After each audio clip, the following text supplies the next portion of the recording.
ಇನ್ನು ಸಚಿವ ಶಿವಾನಂದ ಪಾಟೀಲ್ ಸಚಿವ ಪ್ರಿಯಾಂಕ್ ಖರ್ಗೆ ವಿರುದ್ಧ ಅಸಮಾಧಾನವನ್ನು ವ್ಯಕ್ತಪಡಿಸಿದ್ದಾರೆ. ಕಾಂಗ್ರೆಸ್ನಲ್ಲಿ ಆಂತರಿಕ ಕಚ್ಚಾಟ ಅಂತಕ್ಕಂಥದ್ದು ನಿಲ್ತಾ ಇಲ್ಲ. ಹಾಗಾಗಿ ಸಚಿವ ಪ್ರಿಯಾಂಕ್ ಖರ್ಗೆ ವಿರುದ್ಧ ಸಚಿವ ಶಿವಾನಂದ ಪಾಟೀಲ್ ಅಸಮಾಧಾನಗೊಂಡಿದ್ದಾರೆ. ಕಲಬುರಗಿ ಎಪಿಎಂಸಿಯಲ್ಲಿ ಕಮರ್ಷಿಯಲ್ ಅಂಗಡಿಗಳ ತೆರವಿಗೆ ಅಡ್ಡಗಾಲು ಆರೋಪ. ನಮ್ಮವ್ರದ್ದೇನೂ ತಪ್ಪಿಲ್ಲ ಇದರಲ್ಲಿ ಅಂತ ಇವ್ರು ಹೇಳ್ತಾ ಇರ್ತಕ್ಕಂಥದ್ದು. ಉಸ್ತುವಾರಿ ಮಂತ್ರಿ ಕಲಬುರಗಿ ಉಸ್ತುವಾರಿ ಇಂಟರ್ಫಿಯರ್ ಆಗಿದ್ದಕ್ಕೆ ಸಮಸ್ಯೆ ಆಗಿದೆ, ನೀವು ಒಂದು ಮಾತು ಅಲ್ಲೇ ಹೇಳಬೇಕಲ್ವಾ ಅಂತ ಶಿವಾನಂದ ಪಾಟೀಲ್ ಅವರು ಹೇಳಿದರು. ಇಷ್ಟು ಕಷ್ಟಪಟ್ಟು ಬಂದಿದ್ದೀರಿ, ಎಡವು ಬಿದ್ದರೆ ಅವ್ರು ಸಿಗ್ತಾ ಇದ್ರು, ಒಂದು ಮಾತು ಹೇಳಬೇಕಾಗಿತ್ತು.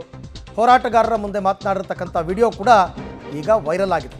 ಕಲಬುರಗಿಯಿಂದ ಬಾಗೇವಾಡಿವರೆಗೆ 45 ದಿನ ಪಾದಯಾತ್ರೆ ನಡೆಸಿದ್ದಾರೆ ಈ ಹೋರಾಟಗಾರರು. ಎಪಿಎಂಸಿ ಅಂಗಡಿ ತೆರವಿಗೆ ಮನವಿ ಸಲ್ಲಿಸಿದ್ರು ಹೋರಾಟಗಾರರು, ಆಗಿರಲಿಲ್ಲ. ಈ ವೇಳೆ ಪ್ರಿಯಾಂಕ್ ಖರ್ಗೆ ವಿರುದ್ಧ ಶಿವಾನಂದ ಪಾಟೀಲ್ ಅಸಮಾಧಾನ ವ್ಯಕ್ತಪಡಿಸಿದ್ದಾರೆ.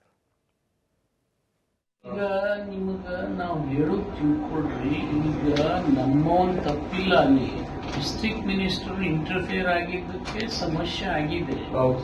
ಒಂದ್ ಮಾತು ನೀವು ಅವ್ರಿಗೂ ಹೇಳ್ಬೇಕಲ್ಲ. ಈಗ ನನ್ನ ಕಡೆ ಇಷ್ಟು ಕಷ್ಟಪಟ್ಟು ಬಂದಿದ್ರಿ, ನೀವು ಅಲ್ಲೇ ಎಡವಿ ಬಿದ್ರ ನಿಮ್ಮ ಸರ್ ಈಗ ನಿಮಗ ನಾವು ಹೇಳೋದು ತಿಳ್ಕೊಳ್ರಿ, ಈಗ ನಮ್ಮವನ್ ತಪ್ಪಿಲ್ಲ. ಅಲ್ಲಿ ಡಿಸ್ಟ್ರಿಕ್ಟ್ ಮಿನಿಸ್ಟರ್ ಇಂಟರ್ಫಿಯರ್ ಆಗಿದ್ದಕ್ಕೆ ಸಮಸ್ಯೆ ಆಗಿದೆ. ಒಂದ್ ಮಾತು ನೀವು ಅವ್ರಿಗೂ ಹೇಳ್ಬೇಕಲ್ಲ. ಈಗ ನನ್ನ ಕಡೆ ಇಷ್ಟು ಕಷ್ಟಪಟ್ಟು ಬಂದಿದ್ರಿ, ನೀವು ಅಲ್ಲೇ ಎಡವಿ ಬಿದ್ರ ನಿಮ್ಮ ಸರ್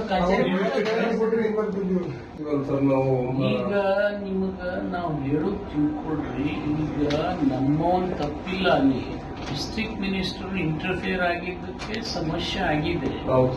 ಒಂದ್ ಮಾತು ನೀವು ಅವ್ರಿಗೂ ಹೇಳ್ಬೇಕಲ್ಲ. ಈಗ ನನ್ನ ಕಡೆ ಇಷ್ಟು ಕಷ್ಟಪಟ್ಟು ಬಂದಿದ್ರಿ, ನೀವು ಅಲ್ಲೇ ಎಡವಿ ಬಿದ್ರ ನಿಮ್ಮ ಸರ್